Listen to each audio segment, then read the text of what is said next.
Hello and welcome to Radiant Freedom Digital Marketing.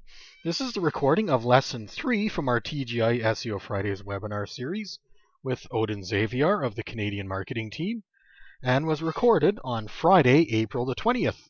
Once again, I'll include links in the description below to Odin's channel and website, and I highly encourage you to check them out. Hi everyone, and welcome to another TGI SEO Friday with Radiant Freedom and Jason Ross. Over the last number of weeks, Jason has been wowing us with his incredible knowledge of search engine optimization, and he's been showing us a number of tools, tricks, and tips that we can implement ourselves in order to have the best search engine optimization marketing possibly for our businesses. So Jason, thank you very much for being here today. It's a real pleasure to have you. And you can actually go check out all of Jason's other presentations on SEO by going to his Facebook page. All you need, YouTube page, excuse me, and Facebook page, but YouTube page. And you can check out his YouTube page. And what you can do is you can just search out Radiant Freedom. You're going to see the picture. It's exactly like that, easy to find, and then become a subscriber. And he's got them all the videos there. They're really nice. They look perfect, just like this. And so thank you for being here, everyone. We really do appreciate it.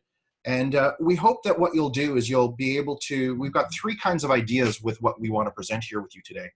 The first idea is that you can implement this and use this yourself. The second is you can make the plan for yourself, and ideally what you do is you decide that this is a lot of work and you really want Jason to do it. And then what you do is you talk to Jason, he comes up with a plan for you, and then Jason does it for you. So there's a couple of options that you have here to work with us. So thank you very much, Jason, for being here. Yeah, it's my pleasure to once again join you and everyone else here for another TGI SEO Fridays. And now this week we're going to be covering something a little bit more technical than we have so far. So if you have any questions about any technical terms, or I'm getting a little bit too technical for you, just let me know. We can rewind a bit and just go over your questions. So without any further ado, let's just jump into it. So in lesson 3, part 1, and this should be a one-parter this time around, is we'll be introducing you to what's known as the silo website structure. So, and what we'll cover today is what silo structure is, what it's used for, what it looks like. And then we'll do a couple of live demos. First, we'll take a look at what it would look like at the back end on your server if you were to do it by hand. But then the good news is WordPress automates a lot of that back end stuff for you. So we'll show you, very briefly on a demo slide I've set up how you can actually make sure that your site has proper silo structure in WordPress. So what silo structure is. So first, let's start with a review for those of you who either weren't with us for the first webinar or who just need a refresher. Definition of silo structure is it's a way of organizing the pages of a website into topics to help search engines index your site's contents more effectively, and thus determine what searches it should rank for and how highly it should rank, as well as index your pages sooner by guiding them easily through your pages in a way that's easy for machines to understand. So it's taking a little bit more of an overview of what silo structure is. What it means is that it's how you organizes your pages and files for your website in such a way that it's easier for programs or apps, if you might be more familiar with that term, used by search engines to scan all the pages on your website and all their contents and sort them out as a whole, so that what each of those sections of pages are about and what each group of pages is about on your website.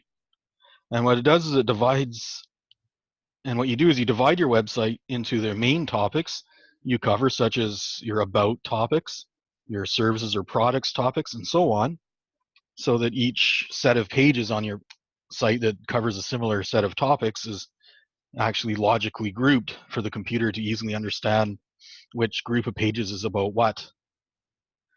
And what this does is it helps searches quickly identify what your site is relevant for, what it's not relevant for, so that it can then rank your site in the appropriate searches so that it brings in potential customers, while at the same time also keeping it off of irrelevant searches so you don't get looky-loos coming into your site that aren't really looking for what you're offering and then just clicking around and leaving once they realize you're not what they're looking for, which can start to hurt your stats. So there's really two main things when you look at what the silo structure is used for. There's really two main things that we'll be looking at here that it's used for. And first is it's easier for search engines to know what each section on your site is about, because they can quickly and easily correctly identify each logical grouping of pages, what each page is about, and so on. And so that way you'll gain more benefit from the search engines by keeping you on and higher ranked on the searches that you want to rank high for, and off the irrelevant searches, which will just lower your conversion stats and make your website look like it's not engaging enough, and then that can start dropping you down the searches you want to rank high for. The second thing is when you organize your site this way, it also helps make grouping it into logical topics, helps make it easier for visitors to find the contents on your website that they're looking for. So for example, if they're looking for a specific service, then they'll be able to know to look in your services section of your site for that service so that they can get to it more quickly and with less extra clicks, which makes your site more user-friendly and more attractive, and therefore people will be more likely to come back to your site when they're looking for something. So now we'll take a look at what what the silo structure actually looks like. So from a general schematic view, or diagram, this is sort of what you have. Here's kind of a hierarchy. So at the top of your silo in your entire website is your home page. Then directly beneath that, you'd have the the parent page of each silo.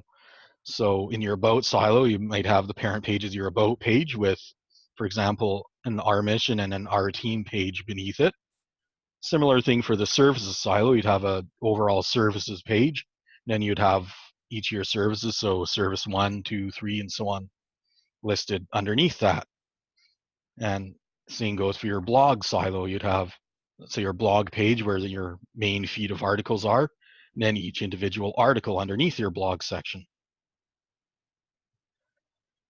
So what it looks like in your address bar when you're in a browser, taking a look at it, is in general, so for a basic silo like what we just showed you an example ahead, you'd see something like www.mywebsite.com/ whatever the silo is /page. Now, if it's the top page of a silo, then it would just be your typical mywebsite.com /page. Now, you can also make it a little bit more advanced silo by putting silos within silos. And in that case, what it would look like is something like www.mywebsite.com /silo /category /page. And you can insert as many categories as you need into there. So for example, if you're running an e-commerce site that sells books, then you might need to further divide your categories of books into fiction and nonfiction. And then maybe your fiction, you might need to divide that further by genre. So say science fiction, fantasy, horror, classical literature, and so on. So you can get as precise as you need to, depending on how many pages or products or services you have, or same goes for blog articles. So in our example, the home page would look like www.mywebsite.com, and then the parents of the silos would be, the about page would be mywebsite.com /about. For the services page would be mywebsite.com /services, and then the blog would be mywebsite.com /blog. So so for example, in your blog silo, article 1 would look like this one here. So mywebsite.com/blog/article1. Same for article 2, article 3, and so on. So basically in our example here, these are give you an idea of what more advanced silos would look like in a sort of a generic way. So you have your website, then your blog, then let's say a category. So you might have, say, a set of articles on search engine optimization, another set of articles on email marketing, and so on.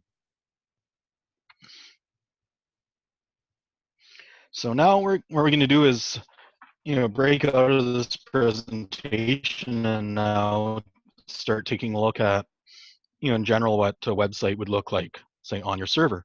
Now I have just a folder on my hard drive here that's set up to kind of demonstrate this. So what we're looking at right now would be what you call the the root of your website.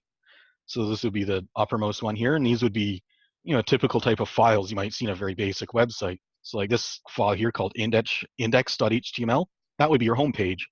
And that's something that's a convention in the World Wide Web since it was first came about in its infancy as in its modern form in the early 1990s. Is browsers will by default look for an index.html file as soon as they go to your website. So in this case, say they go to mywebsite.com, it'll immediately look for this one here. So that's the top of your silo on your website. Next, you'll notice there's 3 folders in here, one called About, one called Blog, and one called Services. And then you'll notice that there's some files ending in .html that match these 3 folders. So you have about.html, blog.html, and services.html. Now, one thing that, say, if you're having to set these up by hand because you have, let's say, don't have a WordPress site, one thing to keep in mind is it's important to make sure your capitalization is exactly the same in this part, like in this about, blog, and so on part of the name, because most websites are hosted on a Linux servers, which are case sensitive for their file names. So say about with a lowercase a and about with a capital A would both be viewed in Linux as different names, whereas in Windows it will generally treat capitalization as the same, upper and lowercase letters. Now, if you look inside your about silo, you'll notice you have a couple more files, mission and team, both end in .html. Basically what that .html means, by the way, is this identifies that this is a web file. So if I were to double click on it, it would automatically open up in my default browser, which for me is Firefox. Now these are just blank files, there's nothing in them. So if I double click on them, it'll just load a blank white page. I just put them here just for demonstration purposes. Now, again, if you look in the blog, again, you'll see you have your 3 blog articles.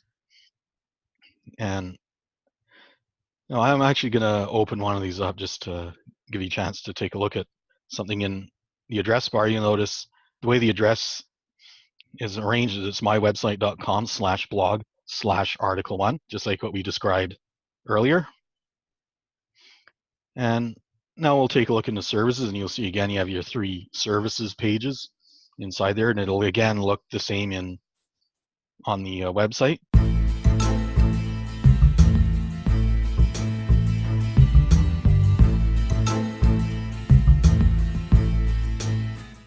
Once again, thank you for watching our webinar. If you found it helpful, make sure you hit that thumbs up button to let us know. If you have any questions or feedback on our webinar, feel free to leave them in the comments down below. If you're not subscribed, be sure and hit the subscribe button to get updates of more awesome content coming up. I also recommend you check out Odin's channel in the link in the description down below. And the schedule for our upcoming TGI SEO Fridays webinars is also in the description down below, along with the link where you can go to attend live. I highly recommend you get on them live, as you'll have the chance to ask your questions and get them answered live on the webinar. Now remember, you're awesome, so shine your awesomeness for the world to see. This has been Jason from Radiant Freedom. Bye for now.